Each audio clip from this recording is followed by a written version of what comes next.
So can you just tell me your name and your role at the Radcliffe Food Club? Yeah, my name is Paul Wright and I'm the project leader at our Radcliffe Community Hub. And I'd like to introduce you to my colleague here.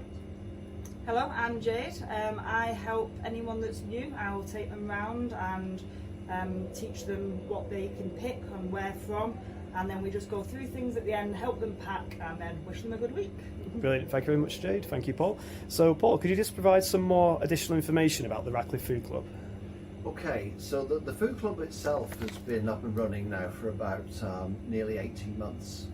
And we're actually in the food pantry, if you like, which we've spent a lot of time and effort painting and designing and creating the space to both display the products and store the products, and to create a very, hopefully, a relaxing and a pleasurable experience for our members to come round. The actual club itself, the food club, started really as a chrysalis of an idea that came out of the COVID. So we are part of Bridge Community Church, and during COVID time, as we came out, the ladies of the church wanted to create some sort of a activity where they could meet together safely. So we started actually with a cafe. The cafe offers free toast, free teas and coffees, things like that. But from that came the idea that we could offer more of our service to our community. And we decided that looking around Radcliffe, which is one of the most deprived areas in Bury, that there really was a dearth of places that offered affordable food to people that were really, really struggling. So we started in this room, literally on a couple of trestle tables, and 18 months down the line now, we have served over 3,000 people. And we regularly serve about between 50 and 60 per day. So that, in a nutshell, I guess that's the story of the journey so far. Brilliant, that's fantastic. Thank you very much for that update, Paul. So can you maybe explain a bit more about the Sustain project and its connection to the food club, and also maybe just provide a few examples of some items, or we could just go around and pick some just as an example? Okay, so we met Francesca probably now about 9 to 10 months ago. Who was representing VCFA in Bury, and from that we then started to connect with various other members of the Sustain group, if you like, around the country, so Brighton, Liverpool, Walthamstow, and the Sustain association, if you like, gave us a fantastic opportunity to network with other people across the country that were doing things that were similar to ourselves, but maybe in a different way. Mm-hmm. Some had a food pantry like we have, some have a food bank, so actually wholesale on behalf of various different food shops, but we could share ideas and come up with different things. Everybody was in this room literally about 6 weeks ago when we held one of our kind of quarterly meetings when we get together. So we've all kind of walked around everybody's shop, and as I'm doing now, I gave the members of the Sustain the opportunity to have a little walk around and see our shop. So if I do the same for yourselves, just to give you a bit of an idea, on this first drop here, we use this almost for seasonal. So this is actually a shop. So these are what we call the little extras, and with it being 2 days before Good Friday, we've collected various chocolate items and we're offering them for sale at vastly discounted rates. The rest of the shop then, again, we endeavour to try and categorise the products into their logical groups, if you like. And what people are invited to do when they come here once a week, because we only open up on a Wednesday morning between 10 and 12, and then a Wednesday evening between 6 and 7, is that they can have, for £3, they can choose 12 items in total.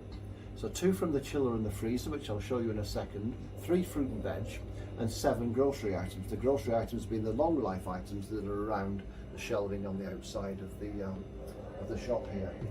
We had these counters built purposefully, so the counter there where Jade is behind at the moment, so Jade serves from this particular counter, and to remind our members of exactly what is available, 7 of the groceries, 2 of the chilled, 3 of the fruit and veg, we've actually got the colourful little display cards in there. So that's the counter.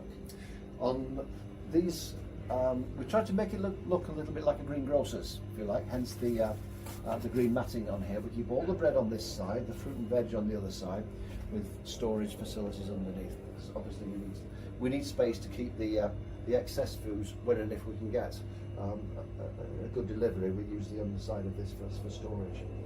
So as you go around the shop there, we've just switched the television off. This morning we were advertising and talking to our members through the TV screen now.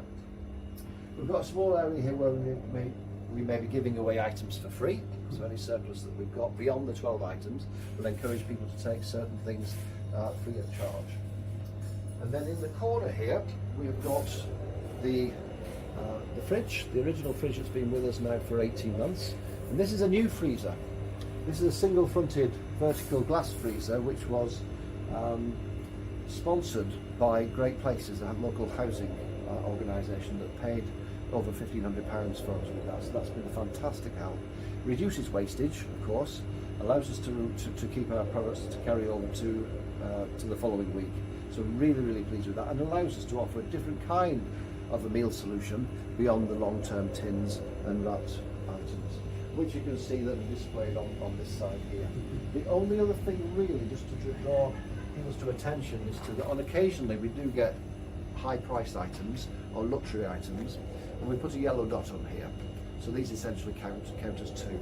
Other than that, people join, we take their details, their information, we keep that safeguarded and private, and then they join for a £5 annual membership fee, and they pay £3 every. The saving on average by choosing those 12 items is about £10 to £15 per week.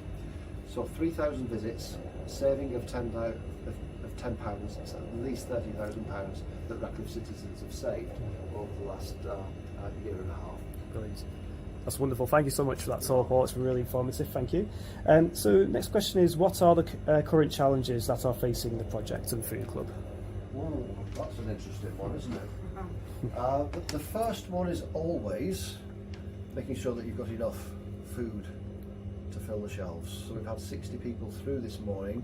60 times 12, that's 720 roughly, round about that, plus the extra free items. So by the time we finish this evening, 1,000 items will have got us. So having the connections, the supply routes, knowing that we can reopen with full shelves, that's probably the number one.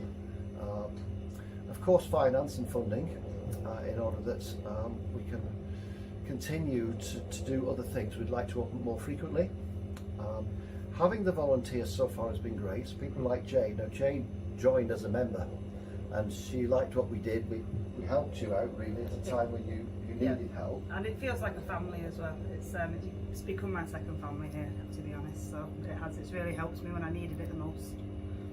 But of course, there becomes a limit when we start to open a second or a third or a fourth time, in terms of asking people like Jade to give more and more time. So somewhere down the line, we'll need finance to pay wages for people. But going forward, we want to do more of this. We want to offer more methods of assisting Radcliffe people. We want to serve hot meals. We want to open 4 or 5 days a week. So those are the things for the future. Brilliant, thank you very much, Paul. I think you've also part answered the next question actually, but we'll just cover this anyway. So how do you think those challenges can be addressed and overcome? We plan to change our status to a CIO or a CIC. That's really important. Once we can get charitable status, I think we can apply for larger grants. With larger grants, we can gain more finance, get more food, we can do more things, we can upgrade the facilities that we have within the building. Wonderful, thank you very much, Paul. And then, is there a particular achievement or moments of pride you'd like to share regarding the food club? Oh, she's probably next to me now. Oh, perfect. But Jade is an example of about 9 people. We've had 14 volunteers across the building here today, and 9 of those volunteers are people that have actually come through as members in the first place, have felt valued, have been assisted, and have now wanted to give something back. And that for me, I would say, is the biggest benchmark for me of success, and if you like, of pride in terms of what we've achieved. Yeah, brilliant. Thank you very much, Paul. And then finally, how can viewers of this video learn more about the Sustain project and Food Club? Well, we try to communicate everything, all the news about what we're doing, both with Sustain and here in this building. We have our own Facebook page, Radcliffe Food Club, and we've now got our own website as well, which is a new website that communicates everything that's happening in the building, in the church, as well as the food club, the clothes club, the cafe. Is really all available on the website. Wonderful, brilliant. Thank you so much, Paul. Thank you, Jade. Thank you.